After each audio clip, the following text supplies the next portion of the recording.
சரிங்களா? இப்ப அந்த ரெண்டு விஷயத்துல முதல்ல வந்து பாத்தீங்கன்னா இன்னைக்கு நம்ம பாக்குறவங்க நல்லவரை பாத்தீங்கன்னா பெண்கள் எல்லாருமே எல்லா ஸ்டேட்லயுமே எல்லா இடத்துலயுமே முன்னேறி வர மாதிரி தான் பாத்துருக்கோம், முன்னேறி வர மாதிரி தான் பாத்துட்டு இருக்கோம். யாருக்கும் அது கிடையாது. சரி, அப்ப தடையா இருக்கிறது யாரா இருக்கு அப்படின்னா ஒரு நிகழ்வு மட்டும் நான் சொல்றேன்.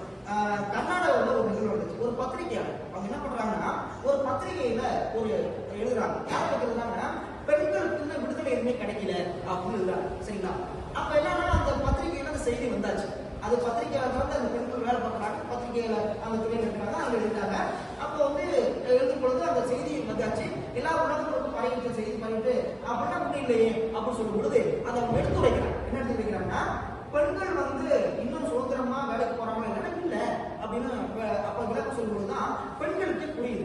அப்ப என்ன நினைக்க போறாங்கன்னா இது வரைக்கும் சரியா தான் இருக்கு அப்படிங்கிற குழந்தைகள் அவங்க போயிட்டு இருக்காங்க. அப்ப அவங்க வெளிப்படுத்தும் பொழுது அது சரியா படுது அப்படின்னா நம்ம என்னதான் பின்தங்கி இருக்கும் அப்படின்னு பார்க்கணும். சரிதானே? அப்படின்னா என்னெல்லாம் பின்தங்கி இருக்கும் உங்களுக்கு என்ன தோணுது தாராளமா சொல்லலாம். பெண்கள் வந்து எதற்காக பின்தங்கி இருக்காங்க? யாராலும் பேசலாம்.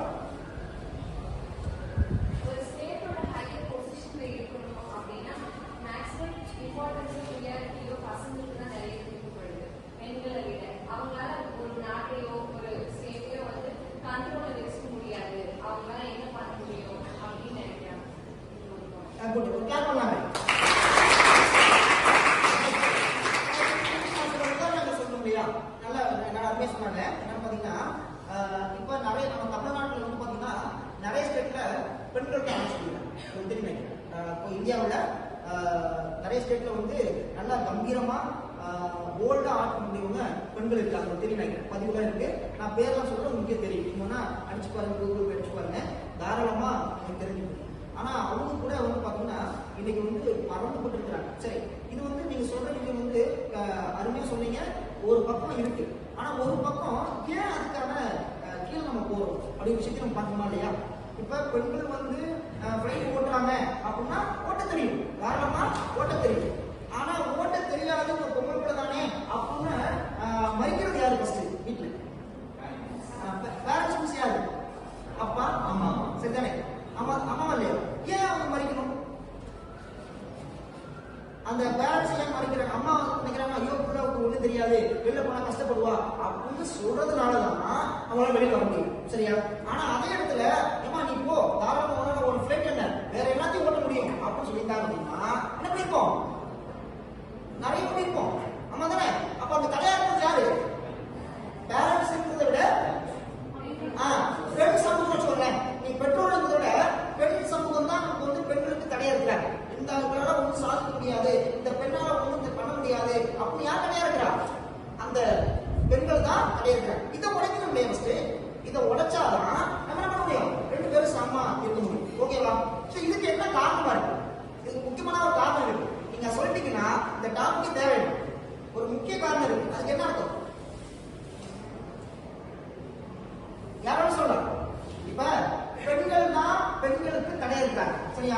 நான் ஆண்களுக்கு அப்புறம் பேசுறேன், கண்டிப்பா பேசுறேன். ஆண்கள் தடையா இருக்காங்க, அது அப்புறம் வந்துடுறேன். ஆனா ஒரு வேலையை பார்க்கும் பொழுதோ பெண்கள் முன்னேறி வரும் பொழுதோ அந்த முன்னேற்றத்தை ஃபர்ஸ்ட் தடுத்து நிற்கிறது ஒரு பெண்ணா தான் இருக்கு. சரியா? அது எங்க அந்த அந்த எண்ணம் வந்துச்சு? ஒண்ணு சூப்பர் பொறாமையா இருக்கலாம். ஓகேவா? தன்னை விட்டு இன்னொருத்த கூப்பிடாது அப்படிங்கிற ஒரு எண்ணம் இருக்கலாம். சூப்பர். அப்புறம் பயம். வேற அவ்வளவுதானா? நீங்க சொல்லலாம். தம்பி ஆண்களுக்கு பேசினா நீங்க உடம்பு இருக்கு இல்லையா? சரி, பரவாயில்ல. சரி, என்னவா இருக்கு? நானே சொல்லிட்டுமா? ரைட், கவனிச்சுக்கோங்க. நம்முடைய பண்பாடு நாகரிகம் அப்படின்னு சொல்றோம் இல்லையா? அப்ப என்னன்னா பெண்கள் வீட்டிலே தான் இருக்கும். அதுதான் பாரதியார் என்ன சொன்னாரு? அடுப்பூது பெண்களுக்கு படிப்பு வேணும். சரிங்களா? என்ன சொன்னாங்க? அடுப்பூது பெண்களுக்கு படிப்பதற்கு கேட்டாங்க இல்லையா? அப்புறம் என்ன சொன்னாங்க? அடுப்பூது பெண்களுக்கு படிப்பு வேணும் அப்படின்னாங்க. இந்த உலகத்துல கல்வி ரொம்ப முக்கியம். கல்வி ஒன்று வந்துச்சு அப்படின்னா இந்த உலகமே நம்ம காலடியில, உலகமே நம்ம காலடியில இருந்தாங்க. அவங்க என்ன பண்றாங்க அப்படின்னா இந்த பண்பாடு, நம்மளுடைய பண்பாடு நாகரிகத்துக்கு அடிப்படையில அவங்க பழைய அடிப்படையில முன்னிருந்தாங்க. பெண்கள் எல்லாம் இப்படிதான் இருக்கணும் அப்படின்னு சொல்லியே அவங்க எண்ணம் முழுக்க பெண்கள் இப்படிதான் இருக்குன்ற எண்ணம் வந்துருச்சு. சரியா? அப்ப அவங்க அந்த எண்ணம் வரும் பொழுது அடுத்த பெண் சமூகம் வரும் பொழுது அவங்க மேல போறதுக்கு விட மாட்டாங்க. அப்ப அந்த எண்ணத்தை உடச்சிட்டோம் அப்படின்னா எல்லா பெண்களும் சரியா? இந்த பெண்ணால இந்த பெண்ணை தூக்கி வீச முடியுமா? வீச முடியும், கண்டிப்பா வீச முடியும். ஓகே தானே? அதுல எந்த ஒரு மாற்றமும் இல்ல. ஓகேவா?